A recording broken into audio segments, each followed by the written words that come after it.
Recent 24 live নিউজে আপনাকে স্বাগতম। সন্তান নিয়ে বা দুঃখের কথা জানালেন অপু ইসলাম খান। কিন্তু কেন?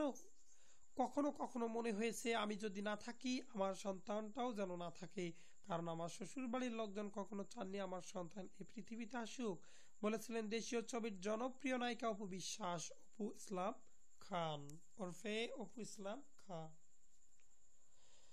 সেই সঙ্গে আরো বলেছেন অপু বিশ্বাসের সংসার, বিয়ে, গোপনীয়তা, সাকিবের সঙ্গে মানসিক নানা দ্বন্দ্ব সহ নানা বিষয়ে কথা বলেছেন টিভির ঈদের বিশেষ অনুষ্ঠান অপুর সাত কাহন নামের এইটি অনুষ্ঠানে। সিহুরিয়ার ইসলামের প্রয়োজনায় অনুষ্ঠানটি উপস্থাপনা করেছেন উর্মিলা শ্রাবন্তী কর। এটি দেখানো হবে টিভিতে ঈদের তৃতীয় দিন বিকেল 5:30। এবারে ঈদে সাকিব অপু অভিনীত রাজনীতি নামে একটি সিনেমা মুক্তি পাচ্ছে। ছবিটি পরিচালনা করেছেন বুলবুল বিশ্বাস। দীর্ঘদিন আড়াল থাকার পর চলতি বছর সন্তান সহ মিডিয়ার সামনে হাজির হন অপু বিশ্বাস। গণমাধ্যমে দাবি করেন নায়ক সাকিব খান তার স্বামী অনেক আগেই বিয়ে করেছেন তারা, কিন্তু সাকিব খান তাকে স্বীকৃতি দিচ্ছেন না। এ নিয়ে কম জল ঘোলা হয়নি। অবশেষে অপু ও তার সন্তানকে স্বীকৃতি দেন সাকিব খান।